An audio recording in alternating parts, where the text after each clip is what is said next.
بسم الله الرحمن الرحيم إنا نحن نزلنا الذكر وإنا له لحافظون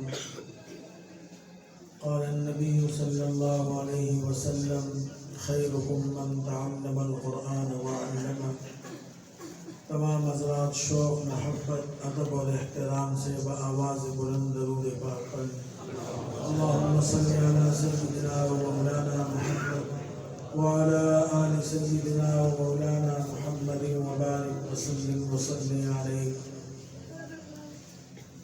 میرے انتہائی قابل قدر اسٹیج پر جلوہ افروز حضرات علماء کرام مشائخ عظام اور اسٹیج کے سامنے کافی دیر سے تشریف رکھنے والے میرے مسلمان بھائیوں دوستوں بزرگوں،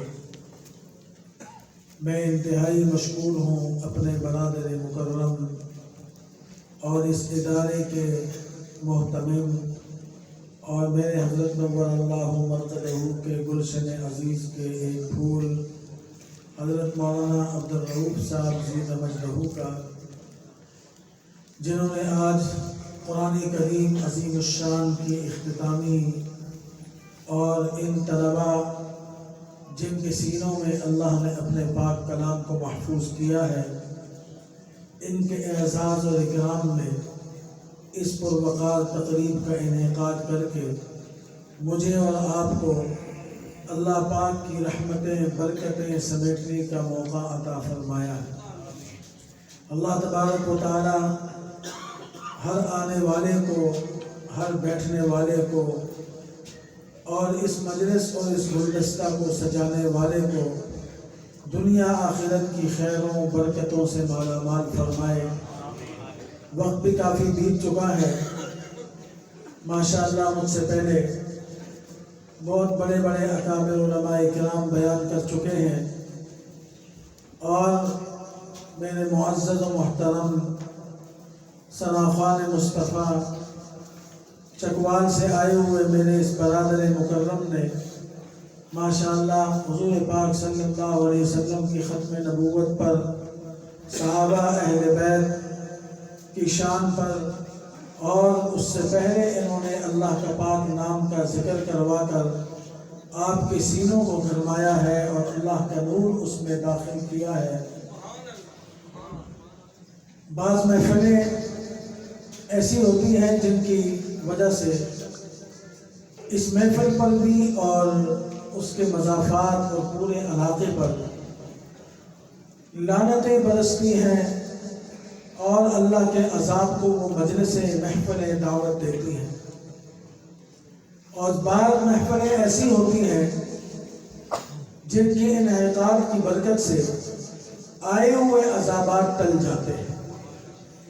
الحمدللہ اگر میں یقین سے نہیں ایمان سے یہ بات کہوں تو بے جا نہیں ہے کہ یہ وہ مبارک تقریب اور محفل ہے اللہ کے گھر اور اللہ کے قرآن کریم کی اس عظیم یونیورسٹی میں ان بچوں کے اعزاز میں جس کے سینے میں اللہ نے قرآن محفوظ کیا ہے، اور اللہ کی رحمتیں اس پورے علاقے اور پورے دھرتی پہ بارش سے زیادہ برس رہی ہیں۔ حدیث شریف میں آتا ہے کہ اللہ تبارک و تعالی آسمان سے اس روئے زمین پر فرشتوں کو بھیجتے ہیں، جس طرح انسان اپنی انسانی زندگی میں اپنی پیٹ کی خاطر تجارت کی غرض سے، ملازمت کی غرض سے اور زندگی کی دیگر لوازمات کی غرض سے دور دراز علاقوں کا سفر کرتا ہے، اپنے پیٹ کی بھوک کو جانے اور اپنی پیاس کو جانے، اپنے بدن کو کپڑے سے چھپانے کے لیے وہ ہاتھ پاؤں مارتا ہے اور دور دراز علاقوں کا سفر کرتا ہے، لیکن اللہ کی نورانی مخلوق فرشتے ان کو کھانے پینے پہننے ان چیزوں کی ضرورت نہیں ہے، ان کو صرف اللہ کی یاد کی اور عبادات کی اور ان مبارک تقریبات اور محافل میں آنے کی ہمیشہ خواہش رہتی ہے۔ تو ایسے فرشتوں کو اللہ نے مقرر کیا ہے، پیدا فرمایا ہے، جو اس دھرتی پہ آتے ہیں، کائنات میں گھومتے ہیں، گلی میں، محلے میں، شہروں میں، دیہاتوں، پہاڑوں میں، کہ جہاں جہاں اللہ کے نام کے لینے والے ذاکرین، وہ زبانیں جہاں اللہ کا کلام پڑھا جاتا ہے، وہ درسگاہیں جہاں اللہ کا کلام پڑھا اور پڑھایا جاتا ہے، وہ جگہ جہاں دین سیکھا اور سکھایا جاتا ہے، وہ محفلیں جہاں میرے آقا حضور صلی اللہ علیہ وسلم پر درود شریف پڑھا جاتا ہے، تو سیاحین فرشتے ان مجالس کو تلاش کرتے ہیں، گھومتے ہیں، پھرتے ہیں، کیونکہ ان کی غذا قرآن کی تلاوت ہے، ان کی غذا اللہ کا پاک نام ہے، ان کا اوڑھنا بچھوڑنا درود اور عبادت ہے۔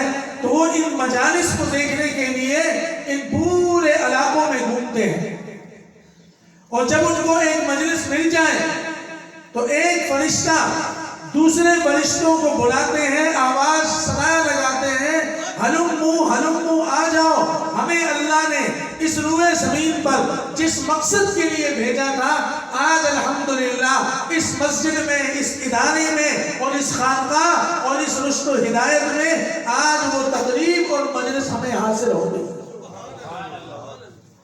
ازروئے حدیث شریف کہ سارے فرشتے جو اسی ذکر کی مجلس کی تلاش میں آتے ہیں، قرآن کریم اللہ کا ذکر ہے، درود پاک اللہ کا ذکر ہے، کلمہ طیبہ اللہ کا ذکر ہے، استغفار اللہ کا ذکر ہے، آپ بیٹھے بیٹھے جو بات سمجھ میں آ جائے، سبحان اللہ کہتے ہیں وہ اللہ کا ذکر ہے، الحمدللہ کہتے ہیں وہ بھی اللہ کا ذکر ہے، ماشاء اللہ کہتے ہیں وہ بھی اللہ کا ذکر ہے، اور جب خانقاہ میں آ جائیں اس ماحول میں اور آپ کو اللہ اللہ کی ضربیں دل کی صفائی کے لیے لگا دی جاتی ہیں، وہ بھی اللہ کا ذکر ہے۔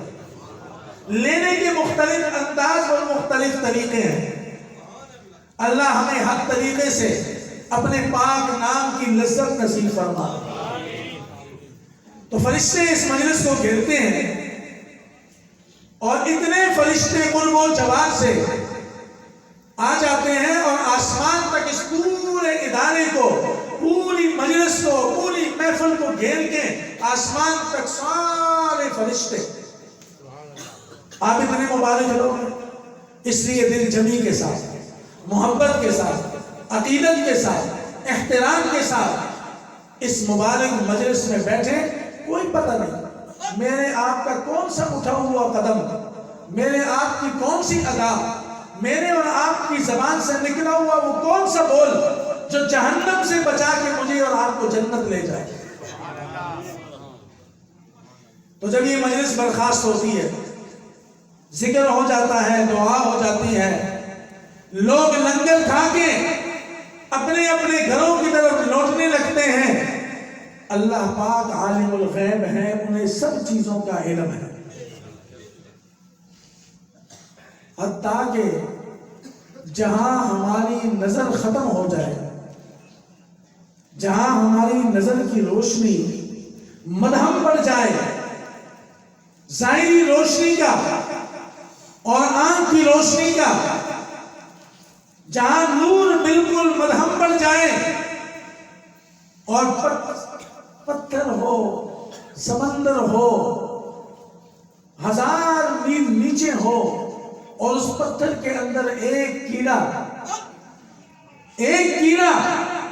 جو میری اور آپ کی آنکھ اور دنیا کی آنکھ سے اوجھل ہے، اور وہ جو حرکت کرتا ہے اللہ اس کی حرکت سے بھی واقف ہے، تو میں اور آپ اللہ کی یاد کریں گے، زبان ہلائیں گے، تو اللہ پاک ہمیں نہیں دیکھ رہا، اللہ پاک کو سب علم ہے، وحدہ لا شریک ہے، ذات و صفات میں تنہا۔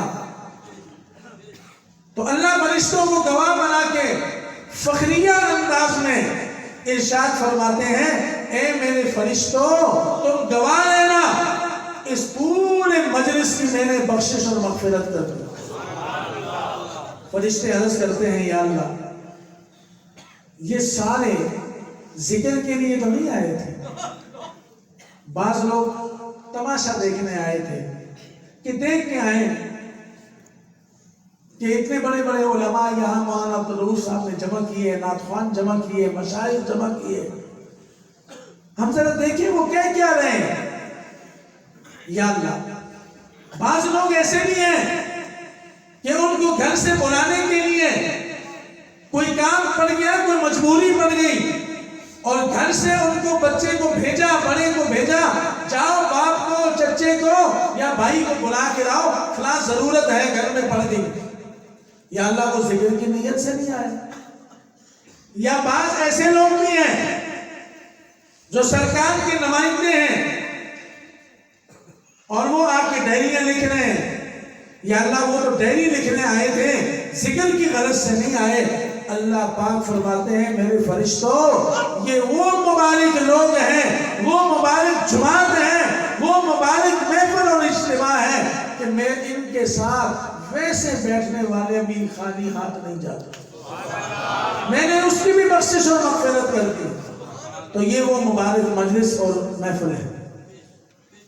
اور ایک آخر میں عرض کروں گا، درود پاک آج ہر انسان، مرد ہو، عورت ہو، بچے ہوں، چھوٹے ہوں، جوان ہو، وہ مغموم ہے، دلوں میں بڑے غم کے انبار لیے ہوئے گھوم رہے ہیں،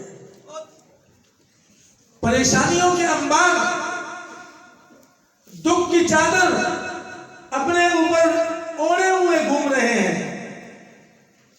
اس سے نجات کا ذریعہ میرے حضرت رحمت اللہ علیہ فرمایا کرتے تھے کہ جو یہ چاہتا ہے کہ میں ہر غم سے بے غم ہو جاؤں، ہر پریشانی سے مجھے نجات مل جائے، میری دنیا آخرت کی ارمانیں پوری ہو جائیں، تو فرمایا کہ درود پاک اپنا اوڑھنا بچھوڑنا بنا لو، کیونکہ یہ کسی پیر کا وظیفہ نہیں ہے، کسی بزرگ کا وظیفہ نہیں ہے، یہ مالک الملک کا وظیفہ ہے۔ ان اللہ وملائکتہ یصلون علی النبی یا ایھا الذین آمنوا صلوا علیہ وسلموا تسلیما۔ اے ایمان والو، بے ایمانوں سے نہیں، منافقوں سے نہیں، کافروں سے نہیں، مشرکوں سے نہیں، تحریوں سے نہیں، اپنوں کو فرمایا۔ اللہ کے اپنے کون ہیں؟ جن کے دل میں ایمان کا نور ہے، اور جس دل میں ایمان کا نور ہو اسی دل میں قرآن کا نور بھی آتا ہے، اسی دل کے اندر دین کا نور بھی آتا ہے، اسی دل کے اندر محمد پاک کا نور بھی آتا ہے، اسی دل کے اندر صحابہ اہل بیت کا نور بھی آتا ہے۔ اور جس دل میں یہ نہ ہو وہ دل خالی ڈھول ہوتا ہے، آوازیں تو بڑی آتی ہیں لیکن کام کا نہیں ہوتا۔ اللہ ہمیں یہ نور نصیب فرما۔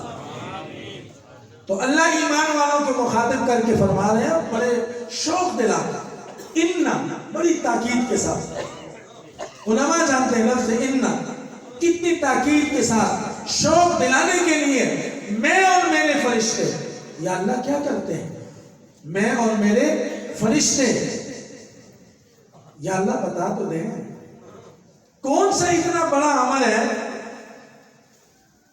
کون سی اتنی بڑی بات ہے، کون سا اتنا بڑا وظیفہ ہے جو آپ اور آپ کے فرشتے کرتے ہیں؟ یا اللہ بتا تو دیں، آپ کا کون سا وہ عمل ہے؟ فرمایا میں اور میرے فرشتے درود بھیجتے ہیں۔ اے ایمان والو، تم بھی اپنے پاک پیغمبر صلی اللہ علیہ وسلم پر درود شریف پڑھا کرو۔ ایک صحابی رضی اللہ تعالیٰ عنہ نے جب درود پاک کی برکت، درود پاک پر اللہ پاک کی رحمتیں وسعتیں، درود پاک کے پڑھنے پر اللہ پاک کے انعامات اور اس کے ثمرات محسوس کیے، آقا کی زبان سے سنے، تو ایک دن اپنے آقا کے در پہ آیا، واہ صحابہ آپ کی بھی کیا عظمت ہے کہ آئے تو رسول اللہ کے در پہ آئے، سیکھنے آئے تو رسول اللہ کے قدموں میں، لینے آئے تو محمد پاک کی جھولی سے، آپ کے دستے اقدس سے۔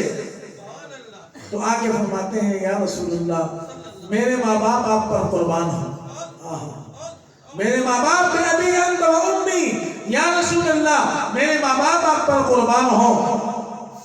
میری دلی خواہش اور تمنا ہے کہ میں اپنی زندگی کا ایک حصہ آپ پر درود پاک کے لیے وقف کروں، آپ پر جس پر اللہ اس کے فرشتے بھیجتے ہیں۔ یا رسول اللہ میں آپ پر اپنی زندگی کا ایک حصہ درود شریف پڑھنے کے لیے وقف کرتا ہوں۔ حضور صلی اللہ علیہ وسلم نے مسکرا کر فرمایا میرے پیارے جانثار وفادار شاگرد مرید غلام، اگر تو اس میں اضافہ کر دے تو تیرے لیے خیر ہے۔ فرمایا یا رسول اللہ صلی اللہ علیہ وسلم اپنی زندگی کا نصف حصہ آدھا۔ آپ نے جب اس صحابی کا شوق دیکھا، جوش دیکھا، جذبہ دیکھا، ولولہ دیکھا، تو آپ نے فرمایا میرے وفادار جانثار اگر تو اس میں اضافہ کر دے تو تیرے لیے دونوں جہانوں میں خیر ہے۔ اس صحابی نے عرض کیا یا رسول اللہ اپنی زندگی کے 3 حصے آپ پر درود بھیجوں۔ حضور نے مسکرا کر، واہ صحابی تیری قسمت بھی جاگ گئی کہ تیرے چہرے کو رسول اللہ مسکرا کے دیکھے اور تو مسکرا کے رسول اللہ کو دیکھے۔ ہم تو خواب میں دیکھنے کے لیے ترس رہے ہیں، اور یہ مقام اور مرتبہ اللہ نے صحابہ اہل بیت کو دیا ہے کہ جو سامنے بیٹھ کے رسول اللہ کے چہرے کا دیدار کر رہے ہیں، سفر میں، حضر میں، خلوت میں، جلوت میں، رات کی تاریکیوں میں۔ ایک صحابی ہیں حضرت جابر رضی اللہ تعالیٰ عنہ، مشہور صحابی ہیں، فرماتے ہیں کہ میں اسلامی مہینے کی جب 14ویں رات ہوتی ہے تو چاند اپنی آب و تاب کے ساتھ چمک رہا ہوتا ہے، پورا چاند آب و تاب کے ساتھ اس پوری کائنات کو روشن کیا ہوا ہوتا ہے اگر موسم خراب نہ ہو۔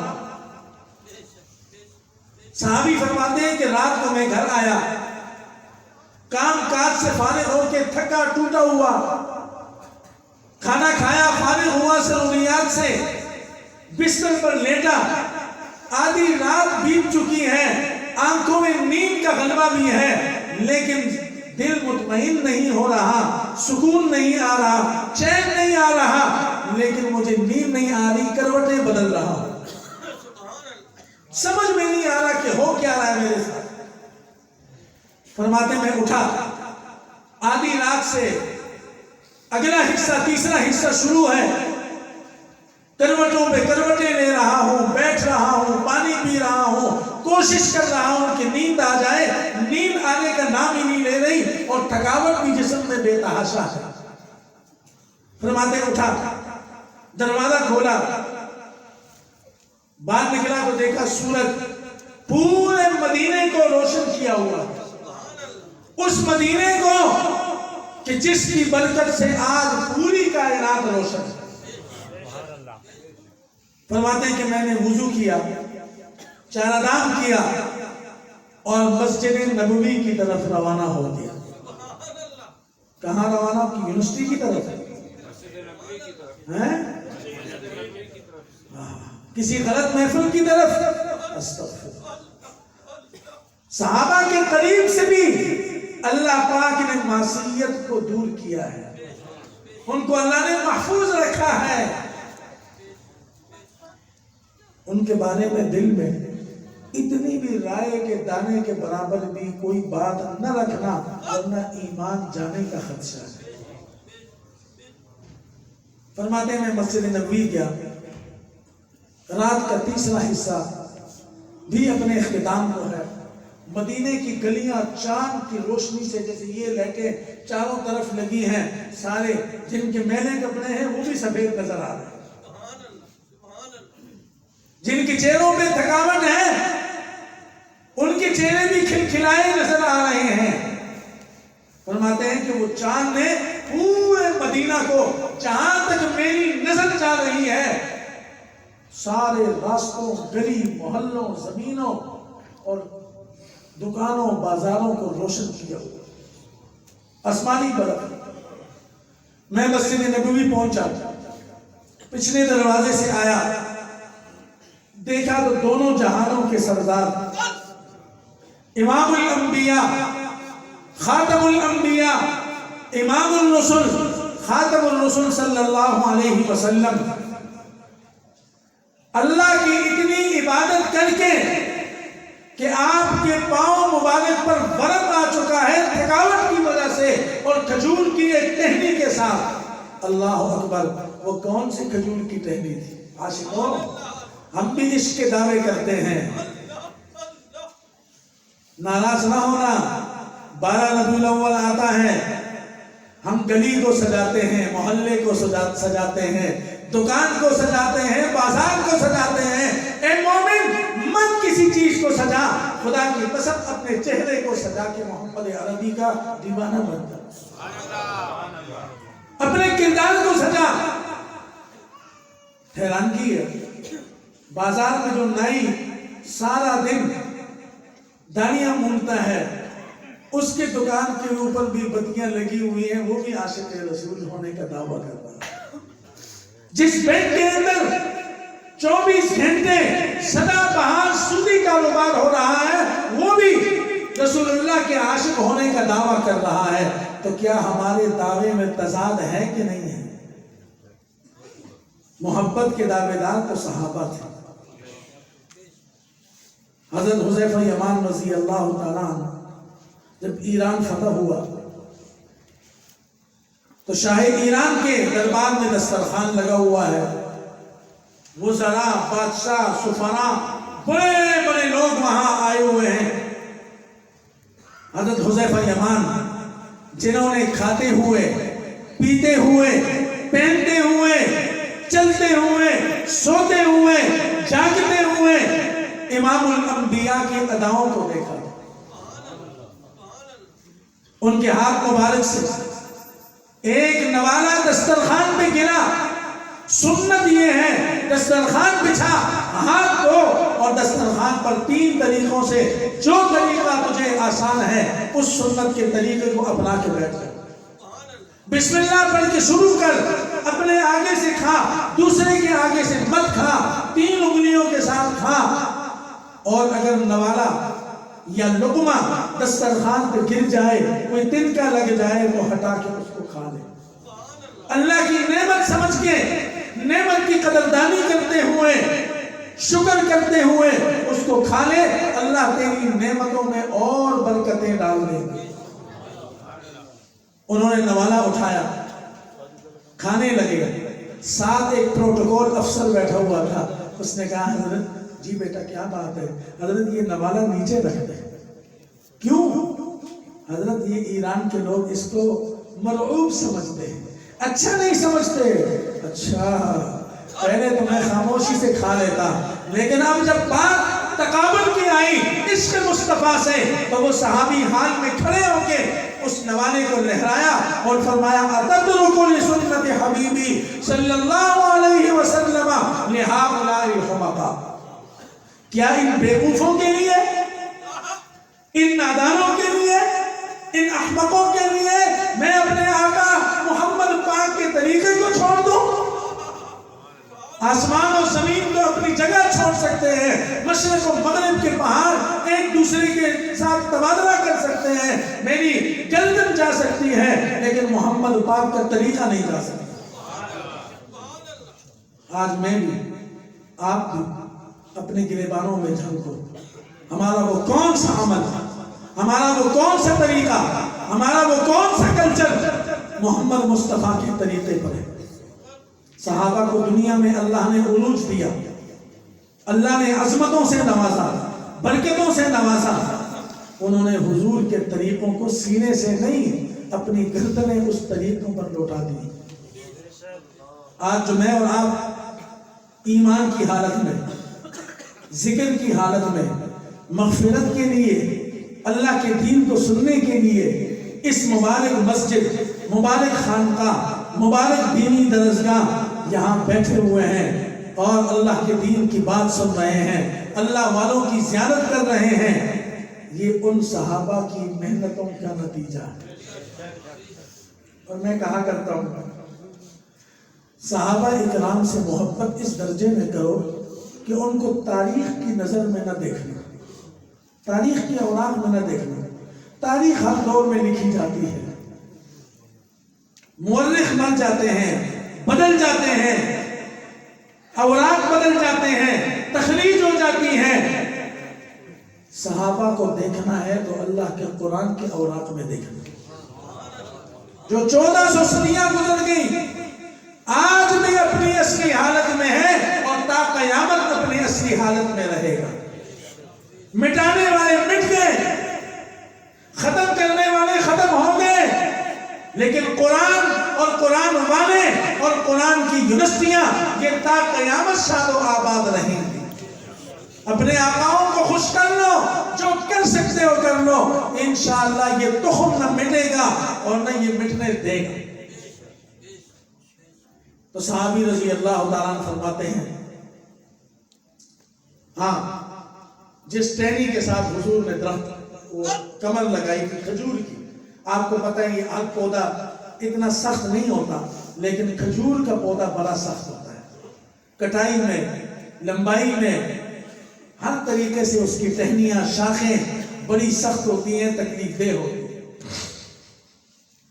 حضور صلی اللہ علیہ وسلم اللہ آپ کو مدینے لے جائے، آمین بھی بڑی ٹلی کہہ دی، اور میں نے اسی لیے پہلے کہہ دیا تھا کوئی پتہ نہیں کون سی آمین قبول ہو جائے، کون سی سبحان اللہ قبول ہو جائے، کون سی ادا، کون سا اٹھا ہوا قدم قبول ہو جائے، جاگ کے بیٹھا کرو۔ یہ نہ ہو کہ میں سویا رہا، باقی آمین کہہ کے اپنے لیے کام کر گیا اور میں وہیں کے وہیں سویا رہ گیا۔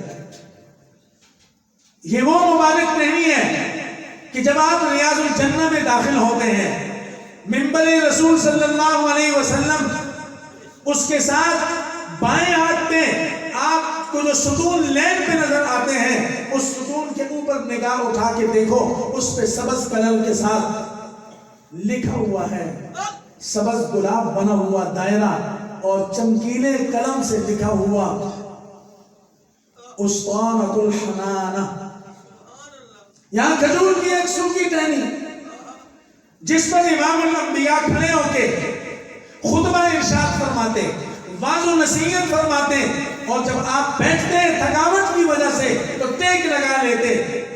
ایک دن ایک صحابیہ عورت نے دیکھا حضور کو تکلیف ہے کھڑے ہونے میں، بیٹھنے میں، ٹیک لگانے میں، محسوس کیا اللہ نے ان کو مار دیا تھا، انہوں نے 3 سیڑھیوں کا منبر بنا کے لا کے رکھ دیا۔ آپ صلی اللہ علیہ وسلم مسجد نبی تشریف لائے، صحابہ بیٹھے ہوئے تھے، آپ نے آج جب منبر دیکھا مسکرائے، ٹہنی کی طرف نہیں دیکھا، منبر کی طرف تشریف لے جانے لگے۔ آپ نے ابھی قدم ہی اٹھایا تھا کہ وہ ٹہنی آپ کی جدائی کو برداشت نہیں کر سکی، خوش ٹہنی اتنی زارو قطار ہوئی۔ صحابہ فرماتے ہیں کہ حضور اگر منبر سے نیچے تشریف نہ لاتے، اس کے اوپر ہاتھ نبوت کا، رحمت کا، برکت کا، شفقت کا، ہدایت کا وہ اس کے اوپر نہ رکھتے تو وہ ٹہنی قریب تاکہ وہ پھٹ جاتی حضور کی جدائی۔ حضور نے آ کے اس پہ ہاتھ رکھا، فرمایا دیکھ میں تیرے لیے 2 دعائیں اللہ سے مانگتا ہوں، انتخاب تو کر لے کہ تجھے اس دونوں میں سے کون سی دعا پسند ہے، اس پہ آمین کہہ دے۔ فرمایا تیرے لیے دعا یہ کر دوں کہ اللہ تجھے تا قیامت شاد و آباد رکھے، پلدار رکھے، سائے دار رکھے، قیامت تک تجھے کوئی نہیں کاٹ سکے گا، تیرے پھل سے دنیا لطف اندوز ہوتی رہے گی، تو سایہ دار، پھلدار، خوشبودار رہے۔ اور دوسری دعا یہ کہ کل قیامت میں جنت میں تو میرے ساتھ رہے۔ اس نے کہا یا رسول اللہ مجھے دنیا کی زیب و زینت، دنیا کی تر و تازگی، دنیا کا پھل، دنیا کی خوبصورتی یہ فنا ہونے والی چیز ہے، یہ فنا ہونے والی دنیا ہے۔ جب انسان دنیا نہیں رہے گی، یہاں کی چیزیں بھی فنا ہو جائیں گی، مجھے آپ کا ساتھ جنت میں چاہیے۔ دلاسا دیا، حوصلہ دیا، اور کل قیامت میں حضور کی دعا کی برکت سے وہی ٹہنی حضور کے ساتھ ہوگی انشاءاللہ۔ اسی ٹہنی کے ساتھ آپ نے ٹیک لگایا ہوا، پاؤں مبارک پر ورم ہے، تھکاوٹ کو دور کرنے کے لیے آپ نے ٹیک لگایا۔ صحابی حضرت جابر فرماتے ہیں کہ آپ کی آنکھیں مبارک تو بند تھی لیکن دل مبارک جاگ رہا تھا۔ آپ کی ظاہری آنکھیں تو بند تھی لیکن آپ کا قلب اطہر جاگ رہا تھا۔ کیوں نہ جاگے؟ جس کو زمزم کے پانی سے دھویا گیا، جس میں اللہ نے لوح محفوظ سے جس سینے کا انتخاب قرآن کے لیے، کلام اللہ کے لیے کیا ہو، وہ سینہ کائنات میں سب سے اعلیٰ، وہ انسان کائنات میں سب سے اعلیٰ، وہ شخصیت کائنات میں سب سے اعلیٰ۔ ان جیسا حسین کوئی نہیں، ان جیسا باکردار کوئی نہیں، ان جیسا شخصیت اس کائنات میں مائی کا لال نہیں جن سکتی۔ یہ نعت خانوں نے اپنا اپنا جوہر دکھایا۔ میں بھی سکر گیا، سندھی زبان میں ایسا مزہ مجھے آیا، ایک نعت خوان نے ایسے پیارے انداز سے سندھی زبان میں نعتیہ کلام کرا۔ بلوچستان جاتا ہوں بلوچی میں، سعودی عرب جاتا ہوں عربی میں، افغانستان جاتے ہیں فارسی میں، جہاں جاتے ہیں افریقہ جاتے ہیں انگریزی میں، مختلف زبانوں میں، قیامت تک نعت خوان اپنے اپنے انداز سے آکے اپنے آقا کی مدح و ثنا بیان کرتے رہیں گے۔ لیکن حسان بن ثابت جو نعت خوانوں کا استاذ ہے، جس کے لیے میرے آقا نے اپنی رحمت کی چادر منبر پر بٹھا کے ڈال کے فرمایا حسان اس چادر پر منبر پر بیٹھ کے میرے سامنے میری مدح و ثنا بیان کر۔ حسان نے کیا کہا؟ وَأَحْسَنُ مِنْكَ لَمْ تَرَ قَطُّ عَيْنٌ وَأَجْمَلُ مِنْكَ لَمْ تَلِدِ النِّسَاءُ خُلِقْتَ مُبَرَّأً مِنْ كُلِّ عَيْبٍ كَأَنَّكَ قَدْ خُلِقْتَ كَمَا تَشَاءُ۔ میرے آقا، پیار دیکھیں ذرا، میرے آقا، میرے محبوب، آپ نے جیسے چاہا، آپ نے جیسے چاہا، میرے رب نے آپ کو ویسا ہی بنا دیا۔ آپ نے جیسے چاہا، میرے اللہ نے آپ کی ہر ادا کو، جسم کے ہر حصے کو ویسے ہی بنا دیا۔ باقی یہ اعزاز کسی کمائی کے لال کے لیے نہیں، کیونکہ اللہ نے اس لیے کیا کہ ساری کائنات کو وجود ہی محمد پاک کی خاطر دی۔ تو حضرت جابر فرماتے ہیں کہ میں ایک آنکھ سے آسمان کے اوپر چمک دھمک والا اس روئے زمین اور پورے مدینے کو چمکانے اور روشنی دینے والا اس چاند کو دیکھ رہا ہوں، اور دوسرے آنکھ سے آمنہ کے در یتیم آمنہ کے لال کو دیکھ رہا ہوں۔ کہتے بڑے دیر کھڑا رہا، اس چاند کو بھی دیکھتا ہوں، اس چاند کو بھی دیکھتا ہوں۔ فرماتے ہیں خدا کی قسم، آمنہ کے در یتیم کے حسن کے آگے، اس چمکتے ہوئے چہرے کے آگے، آسمانوں کے اوپر کھڑے ہو کر دنیا کو روشن کرنے والا چاند بھی شرما رہا ہے۔ اور کیوں نہ شرمائے کہ ایک اشارے پر دو ٹکڑے ہو گئے۔ جس ہستی کی خاطر رب نے چاند کو چاندنی عطا کی ہے، سورج کو روشنی عطا کی ہے، تاروں کو اللہ نے خوبصورت بنا کے سجا دیا ہے، کائنات کی زمینوں کو بچھا دیا ہے، اس آمنہ کے در یتیم کے حسن کا کیا عالم ہے۔ میری اماں عائشہ طیبہ طاہرہ فرماتی ہیں کہ ایک دن میں گھر میں بیٹھی ہوئی سوئی کے ساتھ کوئی چیز وہ دھاگے میں ڈال کے اس کو گانٹ لگا رہی تھی، ٹانکا لگا رہی تھی۔ روشنی تو تھی نہیں، وابڈا کی بجلی تھی نہیں، دیے کہیں جلتے تھے، کہیں تیل ہوگا کہیں نہیں ہوگا، اندھیرا تھا۔ میرے ہاتھ سے سوئی نیچے گر گئی، میں اندھیرے میں سوئی کے لیے ہاتھ ہلا رہی ہوں، زمین فرش پہ ہاتھ پھیلا پھیلا کے اس نیت کے ساتھ کہ میرے آمنہ کا لال، کائنات کی رونق، کائنات کی عزت، تاجدار مدینہ گھر میں تشریف لائیں گے، کہیں ان کے پاؤں مبارک میں وہ سوئی چبھ نہ جائے۔ زمین میں ہاتھ مار رہی ہیں۔ فرماتے ہیں اتنے میں آقا تشریف لائے، دروازے سے داخل ہوتے ہی سلام ارشاد فرمایا اور آواز دی عائشہ کیا کر رہی ہو؟ فرمایا یا رسول اللہ اندھیرا ہے، ہاتھ سے سوئی گر گئی ہے، میں اس کو ڈھونڈ رہی ہوں۔ آپ صلی اللہ علیہ وسلم نے اس آواز سنتے ہی آپ مسکرائے، آپ مسکرائے۔ اماں جی فرماتی ہیں خدا کی قسم میرے آقا کے جو دان سامنے والے حلقے سے نظر آئے اس نے اتنی چمک دی کہ وہ سوئی میرے سامنے چمکتی ہوئی نظر آئی۔ ہمارے تو اللہ نے ہمیں آقا ہی ایسے دیے، اللہ نے ہمیں پیغمبر اور نبی ایسے دیے کہ ان کی اداؤں پر تو کتابیں آج تک لکھی جا رہی ہیں، سیرت کے کس کس پہلو پہ، کس کس عنوان پہ، زندگی کے کس کس لمحات میں آپ کتابیں پڑھتے رہو۔ فرماتے ہیں خدا کی قسم جب میں نے دونوں چاندوں کا دیکھا تو آمنہ کا لال اس کا حسن اپنے آب و تاب کے ساتھ ایسا تھا کہ دنیا کے چاند اس کے آگے بے بس پڑ گئے۔ تو صحابی رضی اللہ تعالیٰ نے عرض کیا یا رسول اللہ صلی اللہ علیہ وسلم 3 حصے اپنی زندگی کا آپ پر درود پڑھوں۔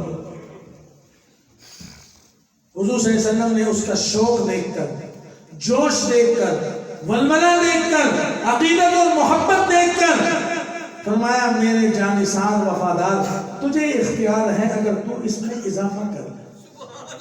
فرمایا یا رسول اللہ میرے ماں باپ آپ پر قربان ہوں، میں اپنی زندگی کے سارا وقت آپ پر درود پڑھتا رہوں۔ تو آپ نے کیا فرمایا؟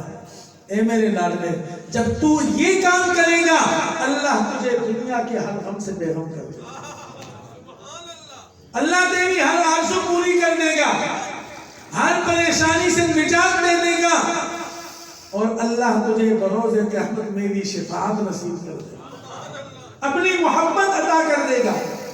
تو اس لیے درود شریف پر مجھے 2-4 واقعات مزید یاد آ گئے، لیکن چونکہ ابھی نعت خوان صاحب نے نعت بھی پڑھنی ہے، دیر بھی کافی ہوگی، آپ نے نماز بھی پڑھنی ہے، پھر کھانا بھی کھانا ہے، نماز پڑھنی ہے ماشاءاللہ، تو وقت بھی کافی بیت گیا ہے۔ انشاءاللہ پھر کبھی اللہ پاک نے حاضری کی توفیق دی تو پھر آپ کے سامنے درود پاک اور اپنے آقا کریم صلی اللہ علیہ وسلم کی سیرت کے عنوان پر بات کروں گا۔ اللہ تعالیٰ میری اور آپ سب کی حاضری کو قبول فرمائے۔ وآخر دعوانا الحمدللہ رب العالمین۔ نے پیغام بھیجا ہے بیعت کے لیے،